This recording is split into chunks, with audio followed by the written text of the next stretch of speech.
कहानी की शुरुआत होती है साउथ अफ्रीका के जंगल से, जहां हम एक फीमेल चीता को देखते हैं जिसके 3 छोटे छोटे बच्चे होते हैं और वो चीता बड़ा ही प्यार से अपने बच्चों को संभाल रही होती है। तभी अचानक जंगल के सभी जानवर यहाँ वहाँ भागने लगते हैं और परिंदे शोर मचाने लगते हैं, जिसका मतलब ये कि कोई खतरा इनकी तरफ बढ़ रहा है। और तभी वहाँ हम एक शेर को देखते हैं जो उस फीमेल चीता को देख लेता है। अब वो फीमेल चीता अपने बच्चों को बचाने के लिए भागते हुए उस शेर को अपने बच्चों से दूर दूसरी तरफ ले जाती है, लेकिन वो शेर के हमले से बच नहीं पाती और वो शेर उस फीमेल चीता को मार डालता है। इस तरह से उस फीमेल चीता ने अपने बच्चों को बचाने के लिए अपनी जान सेक्रीफाइस कर दी। लेकिन अब ये बच्चे अनाथ हो चुके थे और बिना माँ के ये तीनों बच्चे अलग होकर भटक गए। इनमें से एक नासमझ बच्चा रात भर चलता रहा और चलते चलते जंगल से निकलकर हाईवे पर आ जाता है, जहां एक गाड़ी उसे कुचलने ही वाली थी कि तभी गाड़ी का ड्राइवर उस चीते के बच्चे को देख लेता है और वो जल्दी से गाड़ी मोड़कर उस चीते के बच्चे को बचा लेता है। अब यहाँ हम देखते हैं कि उस गाड़ी में से जेन नाम का एक लड़का अपने पिता के साथ बाहर आता है। जेन चीते के एक छोटे से बच्चे को देखकर काफी खुश होता है और उसे अपने गोद में उठा लेता है। जेन उस चीते के बच्चे को अपने साथ घर ले जाना चाहता था, लेकिन जेन के पिता पीटर ऐसा करने से मना कर देता है। पर जेन को ये चीते का बच्चा पसंद आ गया था, इसलिए वो बार बार अपने पिता से इस चीते के बच्चे को अपने साथ घर ले जाने की रिक्वेस्ट करता है, जिस पर जेन के पिता मान जाते हैं, क्योंकि जेन का पिता पीटर भी जानता था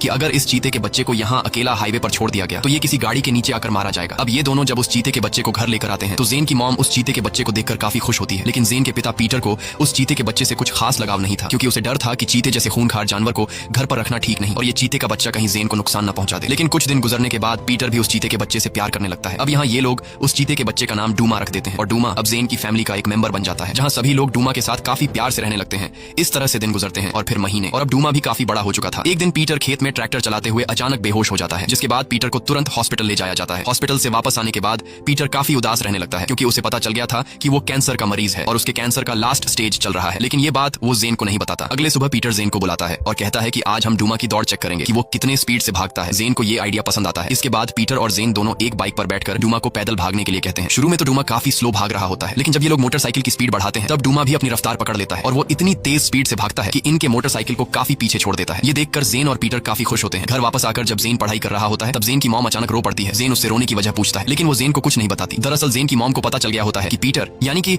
उसके हस्बैंड के कैंसर का लास्ट स्टेज चल रहा है और अब पीटर के पास काफी कम दिन बचे हैं, लेकिन वो ये सब जेन को बताकर उसे परेशान नहीं करना चाहती थी। अगली सुबह पीटर जेन को अपने पास बैठाकर कहता है कि अब डूमा बड़ा हो चुका है और अब वक्त आ गया है कि हम डूमा को उसी जंगल में छोड़ दें जहां से हम इसे उठाकर लाए थे। लेकिन जेन पीटर की इस बात से खुश नहीं होता और वो डूमा से अलग होने से इनकार कर देता है। जेन अपने पिता से कहता है कि क्या हम डूमा को हमेशा के लिए अपने पास नहीं रख सकते, जिस पर पीटर जेन से कहता है कि अगर तुम चाहते हो कि डूमा अपनी असली जिंदगी जिए जिसके लिए वो पैदा हुआ है तो उसे हमें वही उस जंगल में छोड़ना होगा जहां और भी कई सारे चीता है। वो जगह डूमा के लिए एक स्वर्ग जैसा है जहां वो अपने साथियों के साथ खुश रहेगा। इसके बाद पीटर एक नक्शे पर निशान लगाते हुए कहता है कि डूमा हमें इस जगह पर मिला था और कुछ ही दिन बाद हम डूमा को वहीं पर छोड़कर आ जाएंगे, क्योंकि चीता जंगल के लिए बना है और चीता लोगों के बीच सर्वाइव नहीं कर सकता। अगर हम डूमा को उस जंगल में नहीं छोड़ेंगे तो डूमा इंसानों के लिए खतरा बन सकता है। अब जेन के पास कोई और दूसरा रास्ता नहीं था, इसलिए वो पीटर की बात को मान तो जाता है, लेकिन वह पीटर के इस फैसले से खुश नहीं था। एक रात जब जेन सो रहा था तब उसकी आंख एम्बुलेंस की आवाज से खुलती है और उस एम्बुलेंस में कोई और नहीं बल्कि जेन के फादर पीटर की डेड बॉडी थी। यहाँ जेन की मॉम जेन को गले लगाकर सारी सच्चाई बता देती है कि तुम्हारे पापा कैंसर के मरीज थे और आज वह हमें हमेशा के लिए छोड़कर चले गए। ये सुनकर जेन बहुत ज्यादा दुखी हो जाता है और अगली सुबह वह लोग अपने फादर को दफना देते हैं। पीटर के गुजरने के बाद इन लोगों के हालात काफी खराब होने लगते हैं। साथ ही जेन बहुत उदास रहने लगता है, क्योंकि जेन अपने फादर से बहुत ही प्यार करता था। कुछ दिन गुजरने के बाद जेन की मॉम को भी पैसों की कमी होने लगती है, क्योंकि जेन के फादर के गुजरने के बाद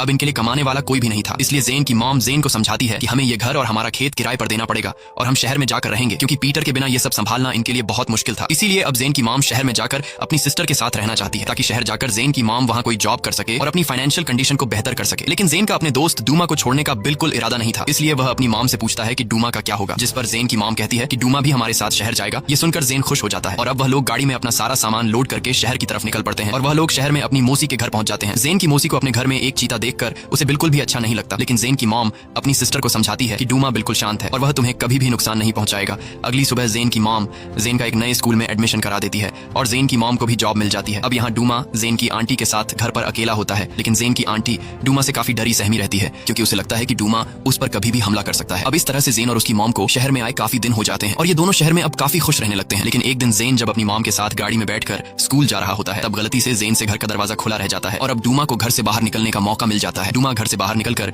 जेन की मॉम की गाड़ी का पीछा करने लगता है और जेन के स्कूल तक पहुंच जाता है। वहीं जेन अपनी क्लास में बैठा हुआ था और तभी उसकी नजर खिड़की की तरफ जाती है, जहां उसे डूमा दिखाई देता है। डूमा को देखकर जेन काफी परेशान हो जाता है कि कहीं ये स्कूल के बच्चों को नुकसान न पहुंचा दे, इसलिए वह टीचर से छुट्टी मांगने लगता है, लेकिन टीचर जेन को छुट्टी देने से इनकार कर देता है। टीचर के छुट्टी न देने पर सभी बच्चे जेन पर हंसने लगते हैं, क्योंकि जेन स्कूल में नया होता है और बच्चे जेन को बेवजह परेशान करने लगते हैं। लेकिन जब क्लास के बच्चे डूमा को देखते हैं तो उनकी चीखें निकल जाती हैं और सभी बच्चे यहाँ वहाँ भागने लगते हैं, क्योंकि उन्होंने लाइफ में पहली बार अपनी आंखों के सामने एक चीते को देखा था। यहाँ सभी बच्चे चिल्लाते हुए कहते हैं कि स्कूल में चीता आ गया है। इस दौरान जेन भी डूमा को ढूंढने लगता है और ढूंढते ढूंढते वो बाथरूम में पहुंच जाता है, जहाँ कुछ शरारती लड़के जेन के सामने आ जाते हैं। वो जेन को डराने लगते हैं और जेन को मारने लगते हैं। लेकिन इससे पहले कि वो बच्चे जेन को कोई नुकसान पहुंचा पाते तभी वहां डूमा आ जाता है और उन लड़कों पर गुराने लगता है। डूमा को देखकर वो शरारती बच्चे काफी डर जाते हैं और चिल्लाते हुए वहां से भागने लगते हैं। लेकिन भागने से पहले उन लड़कों में से एक लड़के से पैसों की गड्डी गिर जाती है जिसे जेन उठा लेता है। इसके बाद जेन डूमा को लेकर स्कूल से घर ले जाने लगता है। लेकिन बाहर आते ही वो देखता है कि कुछ पुलिस वाले डूमा को पकड़ने के लिए आ रहे हैं। अब यहाँ जेन डूमा से कहता है कि भागो और डूमा तेजी से भागने लगता है। यहाँ जेन भी डूमा के पीछे जाता है और पुलिस भी उनका पीछा करने लगती है। लेकिन तेज रफ्तार चीते को पुलिस वाले पकड़ नहीं पाए और जेन डूमा को लेकर शहर के एक पार्क में छिपा लेता है। अब यहाँ काफी देर तक छिपे रहने के बाद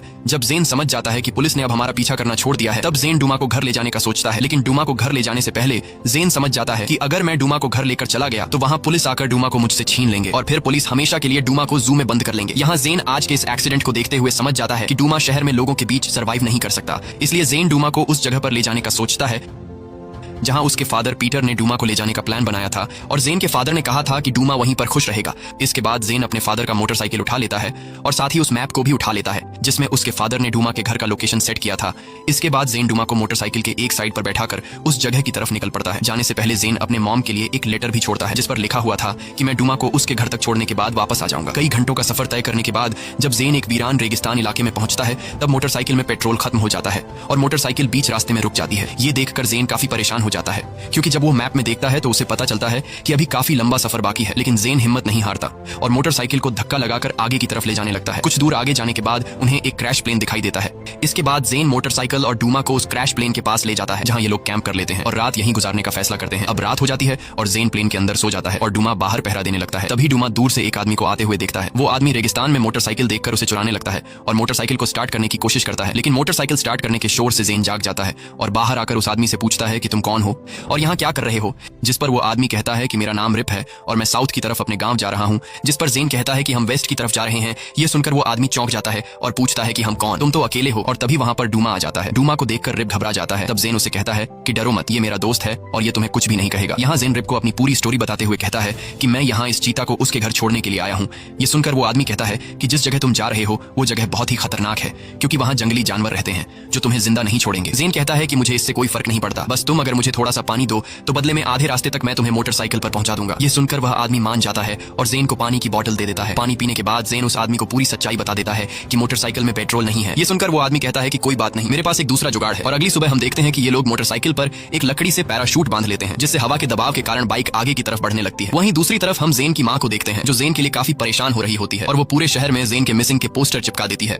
वहीं जेन रिप और डूमा के साथ पैराशूट की मदद से मोटरसाइकिल पर काफी लंबा सफर तय कर लेते हैं। लेकिन कुछ दूर आगे जाने के बाद इनके सामने एक रेतीला छोटा सा पहाड़ आ जाता है जिसमें बाइक नहीं चल सकती थी, इसलिए जेन बाइक छोड़कर नीचे उतर जाता है। अब काफी तेज धूप होने की वजह से जेन और डूमा छांव में बैठ जाते हैं और रिप खुदाई करके पानी निकालने की कोशिश करता है।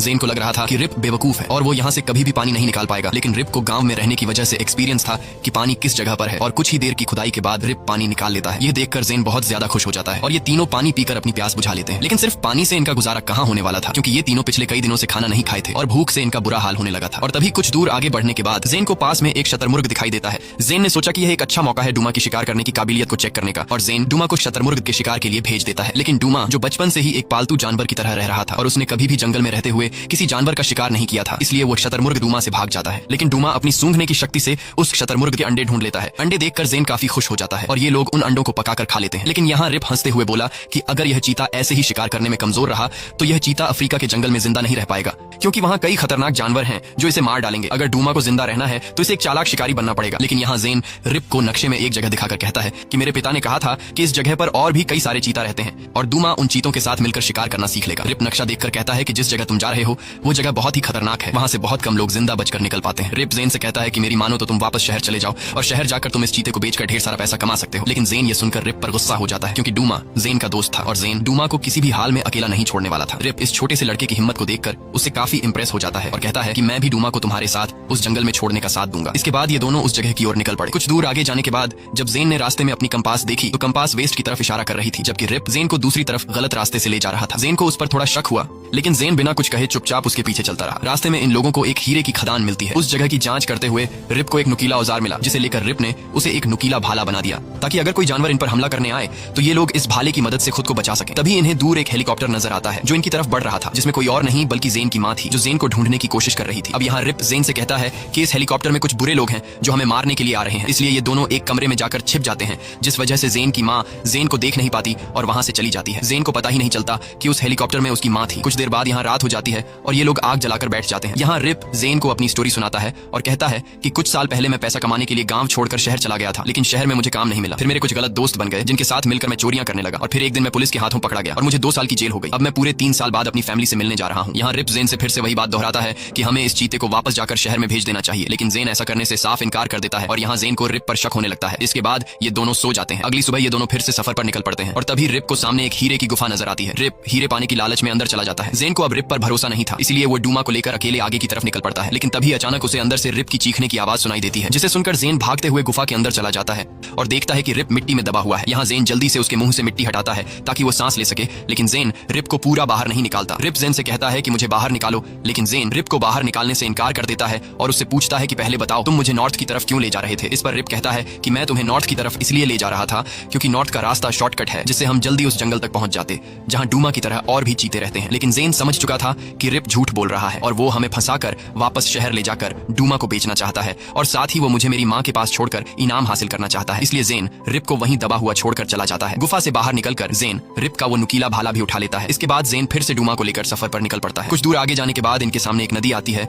और जेन मैप को देखते हुए समझ जाता है कि हमें इस नदी को पार करना होगा, तब जाकर हम अपनी मंजिल तक पहुंच पाएंगे। अब यहाँ जेन कुछ लकड़ियों को इकट्ठा करके एक नाव बना लेता है और अपने साथ डूमा को नाव पर बिठाकर नदी के पानी के साथ आगे की तरफ बहने लगता है। कुछ दूर आगे जाने के बाद नदी का बहाव तेज हो जाता है क्योंकि नदी का पानी एक ऊंची चट्टान से नीचे गिर रहा था। अब इससे पहले कि जेन नाव को घुमाकर खुद को बचा पाता, तभी उनकी नाव एक बड़ी चट्टान से टकरा जाती है, जिस वजह से उनकी नाव पलट जाती है और जेन डूमा के साथ पानी में गिर जाता है। अब यहाँ जेन जैसे तैसे करके नदी से निकलने की कोशिश करता है, लेकिन तभी नदी में कुछ खतरनाक मगरमच्छ उनकी तरफ बढ़ने लगते हैं। अब यहाँ जेन बड़ी बहादुरी से उस नुकीले भाले से मगरमच्छ पर वार करता है और खुद को बचाकर नदी के किनारे पर आ जाता है और कुछ ही दूरी पर जेन को जंगली जानवर दिखाई देते हैं, जिसे देखकर जेन डूमा की मदद से उनका शिकार करने का सोचता है ताकि इन जानवरों से ये दोनों अपनी भूख मिटा सके। अब यहाँ जेन डूमा को भैंसों का शिकार करने के लिए भेज देता है, लेकिन वो भैंसे डूमा को देखकर यहाँ वहां भागने लगते हैं और इसी भगदड़ में वो भैंसे जेन की तरफ आने लगती हैं। अब यहाँ जेन खुद को बचाने के लिए झाड़ियों के बीच लेट जाता है, जिससे उसकी जान बच जाती है। लेकिन इस दौरान जेन और डूमा एक दूसरे से अलग हो जाते हैं और फिर कई घंटे बीत गए, लेकिन डूमा का कोई पता नहीं चल पाया। अब यहाँ रात होने वाली थी, जिससे जेन जंगली जानवरों का आसानी से शिकार बन सकता था,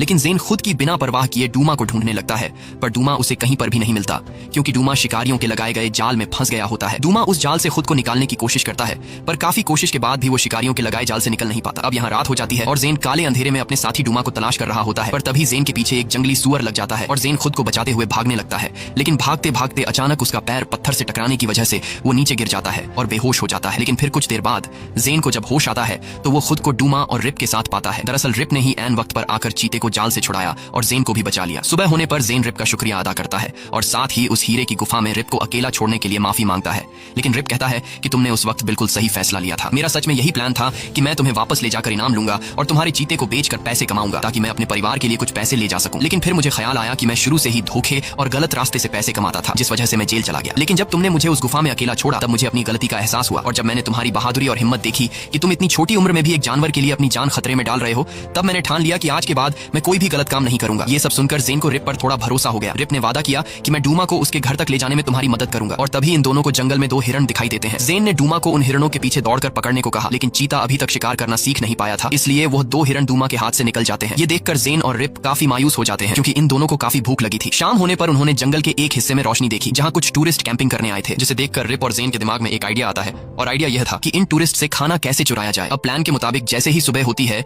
जेन टूरिस्ट ग्रुप के पास जाता है और ऐसे दिखाया कि उसे एक जहरीले सांप ने काट लिया है। जब टूरिस्ट उसकी मदद करने आए तो जेन की शर्ट के अंदर से एक सांप निकल आया, जिसे देखकर सभी टूरिस्ट घबरा जाते हैं और अपना कैंप छोड़कर भागने लगते हैं। अब मौके का फायदा उठाते हुए जेन और रिप उन टूरिस्ट का सारा खाना चुरा लेते हैं। इसके बाद ये दोनों नदी के रास्ते बोट में आगे की तरफ निकल पड़ते हैं। यहाँ जेन को जब पता चलता है कि रिप पिछले कई सालों बाद अपने गांव जा रहा है और उसके पास पैसे नहीं है, तब जेन रिप को पैसों की वो गड्डी दे देता है जो इसे स्कूल में उन शरारती लड़कों से मिली थी। यहाँ पहले तो वो पैसे लेने से इनकार कर देता है, लेकिन फिर जेन कहता है कि ये पैसे मैं तुम्हें मेरी मदद के लिए दे रहा हूँ। रिप बड़ी ही खुशी से वो पैसे ले लेता है और बदले में जेन को हीरे का एक टुकड़ा दे देता है जो उसे हीरे की गुफा में मिला था। अब नदी पार करने के बाद वो पहाड़ों के रास्ते चलते रहे। तभी डूमा ने रास्ते में एक हिरण हिरण का बचा हुआ शिकार देख लिया और डूमा उसे खाने लगा। यहाँ जेन ने डूमा से कहा कि खाने को हमारे साथ भी बांट लो, लेकिन चीते को ये बात पसंद नहीं आई और वह जेन पर गुर्राने लगा। ये देखकर जेन हैरान हो गया क्योंकि डूमा ने पहले ऐसा कभी नहीं किया था। तब रिप जेन से कहता है कि डूमा को अकेला छोड़ दो क्योंकि अब वो जंगल की जिंदगी में ढलना शुरू कर रहा है। जब डूमा ने खाना खत्म कर लिया तो ये दोनों एक गुफा में आराम करने गए। वहाँ उन्होंने पुरानी गुफा की पेंटिंग्स देखी, जिसे देखकर रिप ने कहा कि मेरा गांव यहाँ पास में ही है क्योंकि बचपन में मैं और मेरे पिता यहाँ आया करते थे, लेकिन अब सब कुछ बदल चुका है। रिप ने कहा कि एक दिन ये गुफा भी भुला दी जाएगी और यहाँ आने वाले लोग भी भुला दिए जाएंगे। ये सुनकर जेन सोच में पड़ गया और उसे अपने पिता की याद आने लगती है। जेन ने कहा कि मुझे तो बदलाव बिल्कुल पसंद नहीं है क्योंकि उसके पिता की मौत के बाद उसकी जिंदगी में सब कुछ बदल गया था और अब 2 महीने में डूमा भी उससे अलग होने वाला था, इसलिए जेन को ये बदलाव बिल्कुल भी अच्छा नहीं लग रहा था। तब रिप ने उसे समझाया कि बदलना तो दुनिया का दस्तूर है,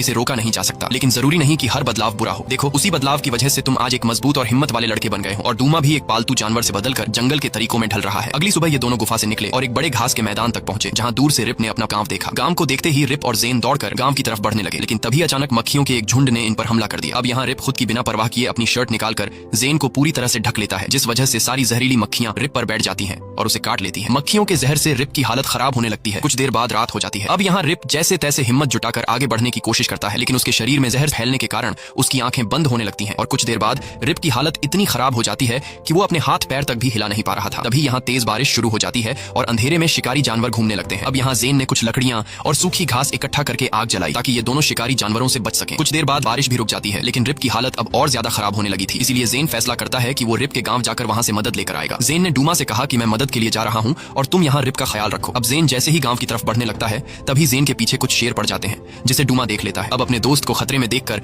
डूमा जेन को बचाने के लिए उन शिकारी शेरों का ध्यान खुद की तरफ करता है और दूसरी तरफ भागने लगता है, जिसे देखकर वो शिकारी शेर जेन को छोड़कर डूमा के पीछे भागने लगते हैं। डूमा अपनी तेज रफ्तार से एक गुफा की तरफ भागता है और उन शेरों से खुद को छुड़ा लेता है। अब यहाँ जेन भी रिप के गांव तक पहुंच जाता है और वहाँ एक बूढ़े आदमी से मिलता है। वो बूढ़ा आदमी जेन की बातें तो समझ नहीं रहा था, लेकिन वो जेन के इशारों को देखकर समझ जाता है कि इसका साथी किसी खतरे में है। इसके बाद उस बूढ़े आदमी ने गांव के कुछ आदमियों को बुलाया और वो आदमी जेन के साथ उस जगह तक पहुंचते हैं जहां रिप बेहोशी की हालत में पड़ा होता है। गांव के लोगों ने रिप को पहचान लिया और उसे एक स्ट्रेचर पर उठाकर सीधे गांव ले आए। गांव आकर उन लोगों ने रिप के चेहरे पर कुछ जड़ी बूटियां लगाई और कुछ ही देर बाद रिप पूरी तरह से ठीक हो जाता है। होश में आते ही रिप अपनी पत्नी, 2 बच्चों और मां को देखता है और पिछले कई सालों बाद अपने फैमिली मेंबर्स को गले लगाता है। रिप को सही सलामत देखकर उसकी फैमिली काफी खुश होती है। इसके बाद रिप जेन को बुलाकर अपने परिवार से मिलवाता है। रिप की फैमिली रिप की जान बचाने के लिए जेन का शुक्रिया अदा करती है। अब यहाँ जेन भी रिप के ठीक होने से काफी खुश था, लेकिन साथ ही परेशान भी था क्योंकि उसका साथी डूमा खो गया था। अगली सुबह रिप डूमा को ढूंढने के लिए गांव छोड़कर जंगल में चला जाता है, जहां उसे डूमा कहीं पर भी दिखाई नहीं देता। लेकिन कुछ दूर आगे जाकर वह 2 चीते देखता है जो एक हिरण का शिकार कर रहे थे। उनमें से एक डूमा था, जिसे जेन ने तुरंत पहचान लिया। अब डूमा पूरी तरह जंगल का हिस्सा बन चुका था